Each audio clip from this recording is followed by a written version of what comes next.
जय भीम, नमो बुद्धाय। मित्रों, बौद्ध भारत में आपका स्वागत है और पेश है भारत का गौरवशाली इतिहास। आगे सारे भी वीडियो जो आने वाले हैं वो मूलतः त्रिपिटक साहित्य से होंगे और एक टीम है विपस्सी साधकों की, सभी अपना अपना एक एक किताब लेकर के और वो तैयार करेंगे और आप तक वो सारे बुद्ध धर्म में जितना भी जो त्रिपिटक साहित्य का जो शुद्ध त्रिपिटक है उसमें बहुत से ऐसे ग्रंथ हैं, दुर्लभ ग्रंथ हैं जो जल्दी से कहीं मिलते नहीं हैं और आज बहुत ही आवश्यकता है समाज को एक सैद्धांतिक पक्ष से अवगत कराने की। तो प्रोग्राम के वीडियो जो बनेंगे उसके शुरू करने से पहले कुछ एक बातें हैं जो बहुत ही आवश्यक है, क्योंकि साहित्य में कुछ ऐसे शब्द हैं जो कि आधुनिक भारत में उन शब्दों का इस्तेमाल गलत रूप में हो रहा है और जब मूल साहित्य के पढ़ने पर वो शब्द आएंगे तो आप चौंकेंगे कि ये कैसे हुआ। तो मैं आपको बता दूं, आज जो शब्द आप सुनते हैं जैसे कि आर्य, ब्राह्मण, क्षत्रिय, वैश्य और शूद्र, आपको जानकर के ये हैरानी होगी कि ये शब्द मूलतः भारत के हैं और हमारी प्राचीन जो विरासत है उनमें भी इनका उल्लेख आता है। तो ये शब्द बार बार आएंगे, तो इसीलिए पहले ही इसको स्पष्ट कर देना मैं ज़रूरी समझता हूँ कि इन शब्दों के आने पर आपका जो दिमाग का जो अर्थ है वो मूल साहित्य में उसका क्या अर्थ है वहाँ पर पहुँचे। जिन्हें आज आप आर्य, ब्राह्मण, क्षत्रिय, वैश्य, शूद्र समझते हैं वो शब्द और बहुत पुराने इतिहास में जो जातक कथाओं में जो हम जो सुनते हैं, पढ़ते हैं, उन शब्दों में आपस में कोई उनका रिलेशन नहीं है, कोई संबंध नहीं है दूर परे का, इसलिए उनको समझ लेना बहुत ही आवश्यक है। चातुर्वर्णी व्यवस्था में जो ब्राह्मण, क्षत्रिय, वैश्य, शूद्र हैं ये सिंधु घाटी की सभ्यता से थोड़ा सा पहले आए हुए थे, लगभग 4000 साल पहले। न तो वो आर्य थे, न ब्राह्मण थे, न क्षत्रिय थे, न वैश्य थे, न शूद्र थे। यहाँ के जो उच्च कैटेगरी के जो शब्द थे, यहाँ पर आकर के यहाँ के कल्चर से उन लोगों का यहाँ के कल्चर का उन लोगों ने अध्ययन किया और समझा कि यहाँ कौन श्रेष्ठ है। तो जैसे आर्य शब्द का अर्थ हिंदी में श्रेष्ठ होता है, अब वो श्रेष्ठ तो कोई भी हो सकता है और आर्य सही मायने में वो होता है जो आर्य अष्टांगिक मार्ग पर चलता है। ब्राह्मण जो आज का ब्राह्मण है, जो आज से 4000 साल पहले आया वो व्यक्ति जो बाहर से आए, उन्होंने अपने आप को ब्राह्मण बता दिया, आर्य बता दिया, उनमें से कुछ ने क्षत्रिय बता दिया, किसी ने शूद्र, किसी ने वैश्य बता दिया, किसी ने शूद्र बता दिया। तो सही मायने में उन लोगों ने यहाँ के साहित्य की चोरी की और जो बढ़िया बढ़िया गौरवशाली शब्द थे,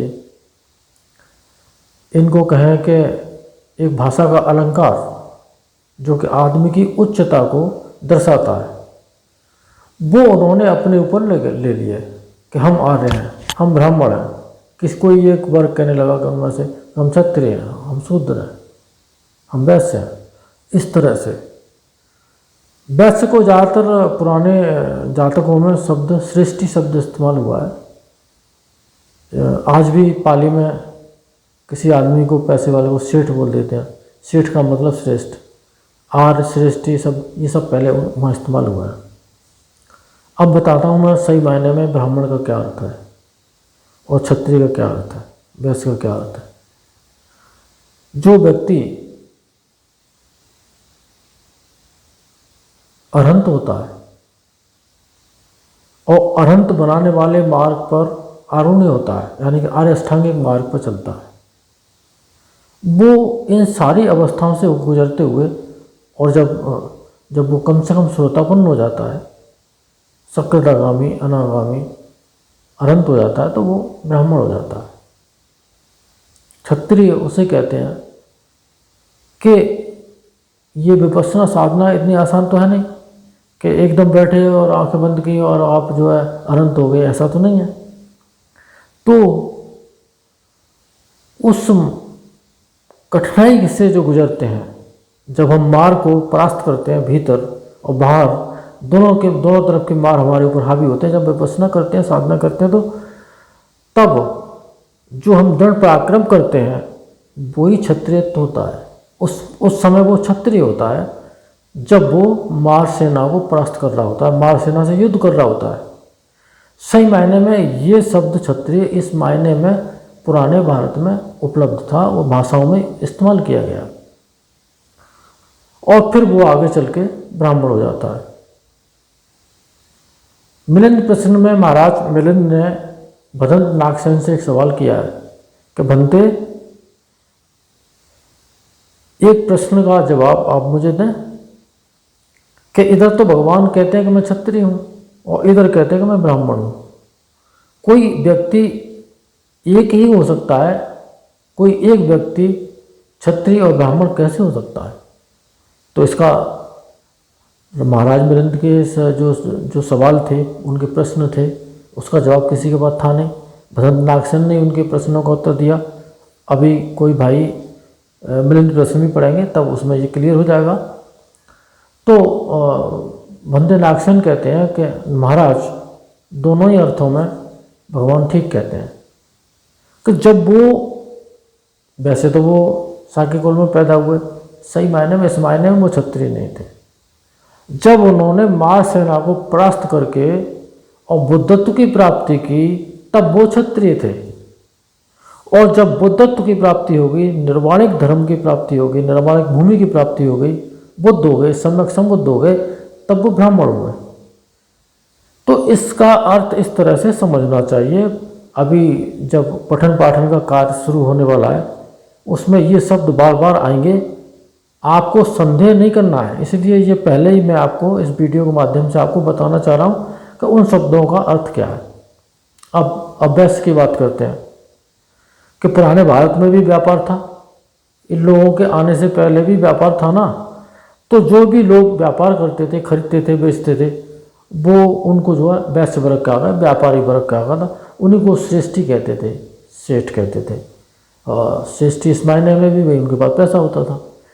तो इस वजह से अब शूद्रों की जिक्र आती है तो ये शब्द पहले शूद्र नहीं था, ये शब्द था पहले क्षुद्र, यानी कि वो व्यक्ति जो बहुल समाज था, इसका बहुल जो मेजॉरिटी थी, वो व्यक्ति थे जो कामगार थे, शिल्पकार थे, जो क्षुद्र आजीविका वाले थे, यानी कि छोटी सी आय उनकी होती थी और अपने शिल्पों के द्वारा अपनी आमदनी करके और अपने परिवार का पालन पोषण करते थे।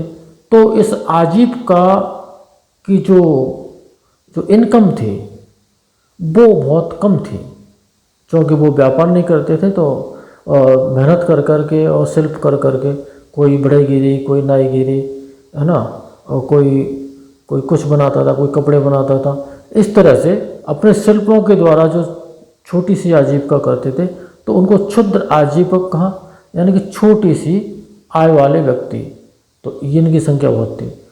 तो शूद्र नाम का उल्लेख इस तरह से नहीं आया है, क्षुद्र ही आया है, और आया भी तो उसको आप क्षुद्र ही समझें, यानी कि वो व्यक्ति जो कि कारीगर थे और अपनी आजीविका चलाते थे। तो ये 5 शब्दों का आज मैं आपके सामने ये रख रहा हूँ। इनका अर्थ आप ठीक प्रकार से धारण करें, और आगे जो साहित्य का शुरुआत होने वाली है पठन पाठन की, तो वो वीडियो फटाफट आपके पास आते रहेंगे। और तब तक जो है आप थोड़ा सा वेट करें, और तब तक के लिए जय भीम, नमो बुद्धाय, और सबका भला हो, सबका मंगल हो। जो भी साधक हैं उनका सैद्धांतिक पक्ष बढ़े, इसलिए आगे साहित्य का पठन पाठन का कार्यक्रम किया जाएगा। और जो व्यक्ति धर्म से ठीक से परिचित नहीं है, और उनको ये भगवान का जो साहित्य, मूल साहित्य है, ये जनरली उपलब्ध नहीं है कहीं के, बहुत कम किताबें छपी हुई हैं। तो मेरे पास बहुत कुछ साहित्य है, तो उसमें से सभी लोग एक एक किताब लेके आपके सामने और उस वीडियो को डालेंगे, और आप देखते जाइए और आगे करते जाइए। बहुत बहुत साधुवाद।